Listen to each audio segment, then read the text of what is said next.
morning. As we mentioned, Leader Pelosi is giving a press conference on C-SPAN 2 that's being carried on C-SPAN 2 in just a few moments. We'll now join the House, which is in session. Webster to act as Speaker pro tempore on this day. Signed, John A. Boehner, Speaker of the House of Representatives. Pursuant to the order of the House of January 17, 2012, the Chair will now recognize members from lists submitted by the majority and minority leaders for the morning hour debate. The Chair will alternate recognition between the parties, with each party limited to 1 hour and each member other than the majority and minority leaders and the minority whip limited to 5 minutes each, but in no event will the debate continue beyond 11:50 a.m. The Chair recognizes the gentleman from Illinois, Mr. Quigley, for 5 minutes. Thank you, Mr. Speaker. Mr. Speaker, an estimated 50,000 people die every year as a result of seizures. Some of these victims are youngsters like Danny Stanton. Chicagoans Mike and Marion Stanton founded the Danny Did Foundation after their 4-year-old son, Danny, died from a seizure while he was sleeping. The foundation is dedicated to preventing deaths caused by seizures and raising epilepsy awareness among the public and medical community. That's no small task, but one brave 7-year-old is taking a courageous step to help raise awareness of epilepsy's dangers. Nick Curley never met Danny, but Nick's cousin Jenny suffers from seizures. Nick has always helped out epilepsy charities in small ways, but felt the need to do something bigger. An enthusiastic hockey player, he decided to combine his love for the sport and passion for charity to create 100 Miles for Danny. The 7-year-old athlete visited 20 different hockey rinks in the Chicago area and skated 5 miles or 50 laps at each rink. His goal has been to raise money and awareness for epilepsy, as well as the Danny Did Foundation. I had the honor and pleasure to skate with Nick on 2 separate occasions. Not only is he an impressive skater, but his dedication to educating the public about the perils of epilepsy is extraordinary. Nick's determination and warm heart sets a powerful example for all of us, one that I will not soon forget. On Danny's first day of preschool, he told his teacher, "I just want to learn." Like Danny, the foundation aims to educate the general public and the medical community about this misunderstood disease. I admire the efforts of the Danny Did Foundation and heroes like Nick Curley, who truly enjoys life, just like Danny did. Thank you. I yield back.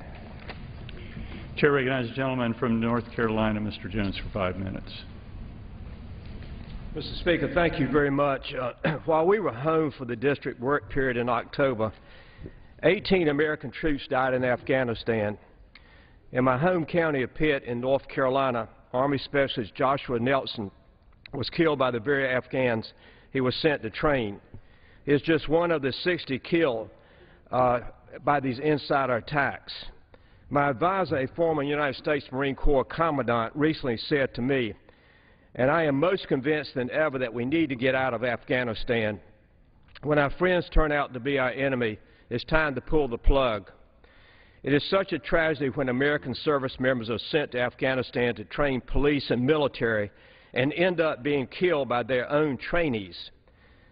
Mr. Speaker, the whole war in Afghanistan is a tragedy. On October 7th, there was a national article titled "A Mother Mourns a Grim Milestone," referring to the 2,000 American casualties from the war in Afghanistan. Lisa Freeman, who was interviewed in the article, lost her son, Captain Matthew Freeman, in 2009 in Afghanistan. And Ms. Freeman said, and I quote, "I just sat here reliving the pain and wondering, where is America's outrage? Where's America's concern that we're still at war?" My question is, Mr. Speaker, why is the House of Representatives still supporting a war that costs $10 billion a month? This money is borrowed primarily from the Chinese. All we hear about is this financial cliff, this crisis that's facing America. My question is, after 11 years, where's the outrage from Congress for our men and women in uniform dying in Afghanistan? 2014 is the date that the President has said we will start bringing the troops out. That is 25 more months Why do we have to wait until the end of 2014 to start bringing our troops home? How many more have to die at the hands of the very Afghans they are training? October 14th, New York Times editorial title, "Time to Pack Up," has a subtitle that says it best. It should not take 2 more years for the United States to leave Afghanistan. Mr. Speaker, I have a petition on my website. The website is jones.house.gov. I'm asking people around this country to please sign this petition with their name and state, nothing else, who agree with us in both sides, but we need more members, that in 2013 is the time to start bringing our troops home, not waiting to 2014. And, Mr. Speaker, beside me again, I bring posters to the floor to show the members of the House that we're still at war. The poster beside me, Mr. Speaker, right beside me now, is an honor guard bringing a flag-draped transfer case off a plane. Again, I join my friends and ask the members of Congress to start debating the policy, and let's start bringing our troops home in 2013 and not wait to December of 2014. As the former commandant said, when our friends start killing us, then it's time to pull the plug. I close by asking God to please bless our men and women in uniform, to bless the families of our men and women in uniform. I ask God in His loving arms to hold the families who've given a child dying for freedom in Afghanistan and Iraq. God, please bless the House and Senate that we will do what is right in your eyes for your people here in the United States of America. God, please give strength, wisdom, and courage to President Obama that he will do what is right in your eyes for his people. And I close by saying 3 times, God, please, God, please, God, please continue to bless America, and I yield back. Chair recognizes the gentleman from Puerto Rico, Mr. Pierre Luisi.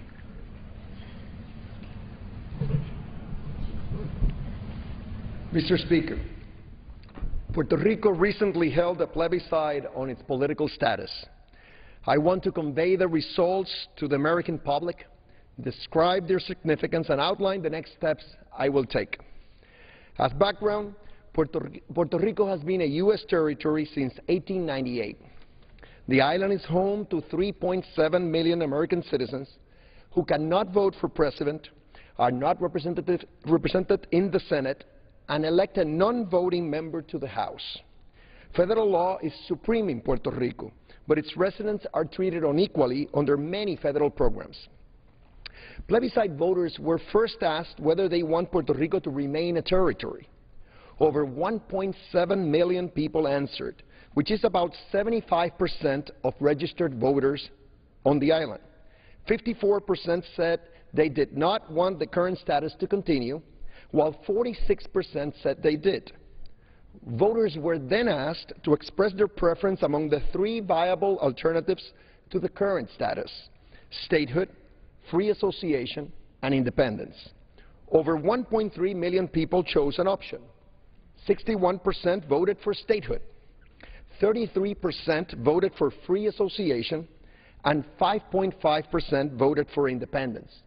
In addition, 472,000 voters did not provide an answer. This plebiscite marked the first time voters were directly asked whether they want Puerto Rico to remain a territory. One of the 2 main political parties in Puerto Rico urged a yes vote. Nevertheless, the no vote won by 8 points. Those voting no included statehood supporters, as well as advocates of independence and free association.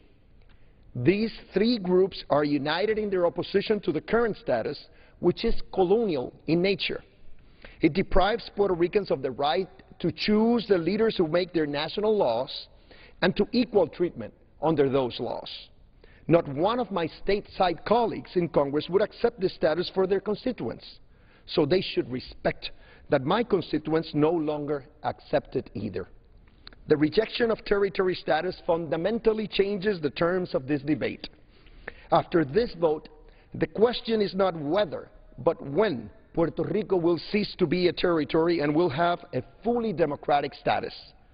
Defenders of the status quo may obstruct change in the short term, but in a democracy, the will of the people ultimately prevails. Let me turn to the second question. in the plebiscite, asking voters which status should replace the current status.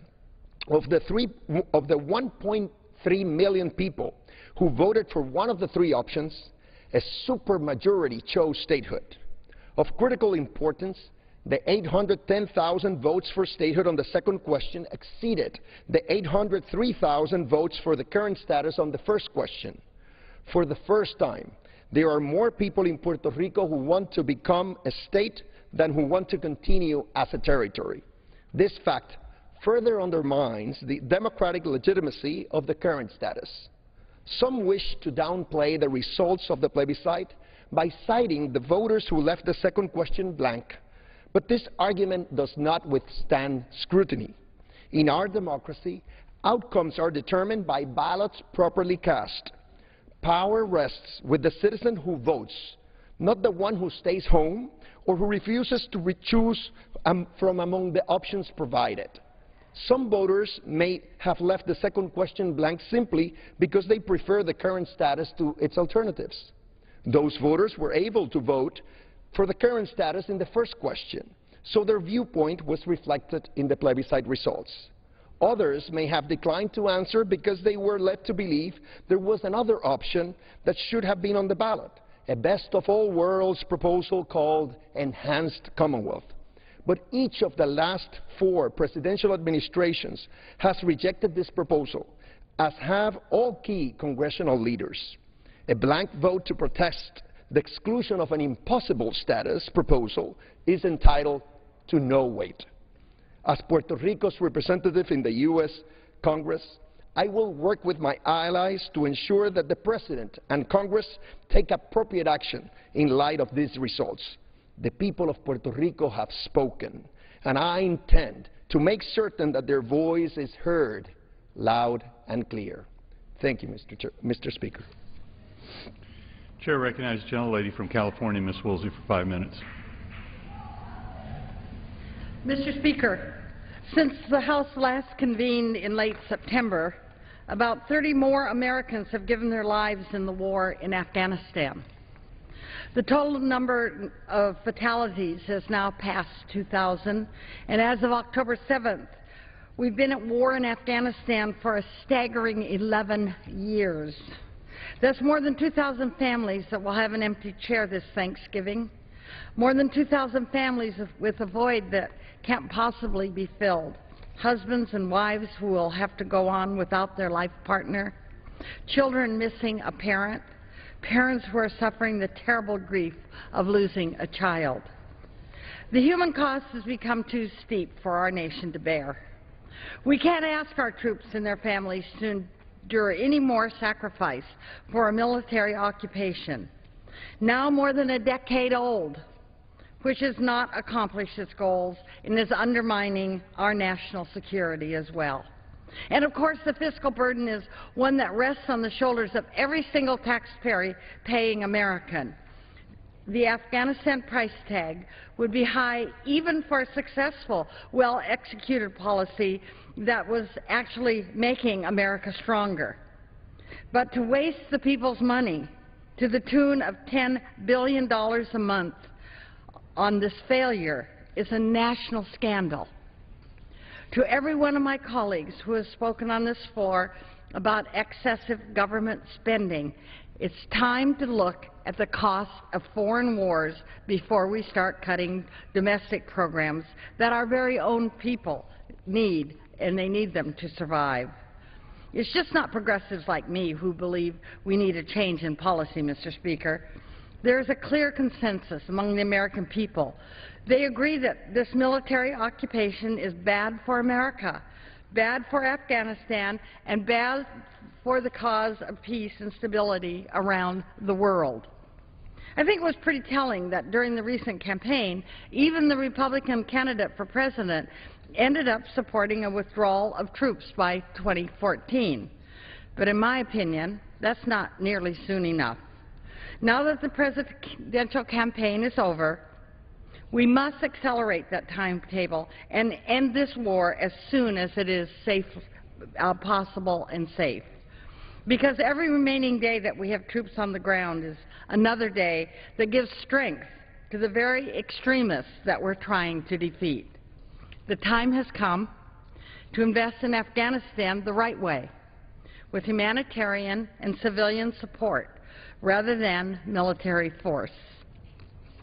It's time for a smart security approach that puts development and diplomacy first, not just in Afghanistan, but throughout the developing world and in other nations where terrorism poses a threat. It's not only the right thing to do, Mr. Speaker, it's the most cost-effective way as well. It's pennies on the dollar to invest in humanitarian support for nations rather than military involvement. On Sunday, many of us took part in Veterans Day parades back in our home districts.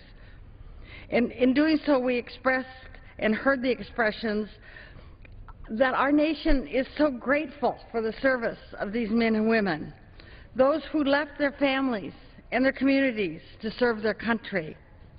I bow to no one in my respect for our veterans and those currently deployed overseas. But I believe the best way for us to support them right now and the best way to honor American values is to end the war in Afghanistan and bring our troops home. I yield back. Pursuant to Clause 12(a) of Rule 1, the Chair declares the House in recess till the hour of 12 noon today. Wrapping up morning hour, the House is back at noon Eastern for legislative business. Members will consider 5 bills, including one to allow the construction of a natural gas pipeline in New York and New Jersey. No votes are scheduled. Down Pennsylvania Avenue at the White House.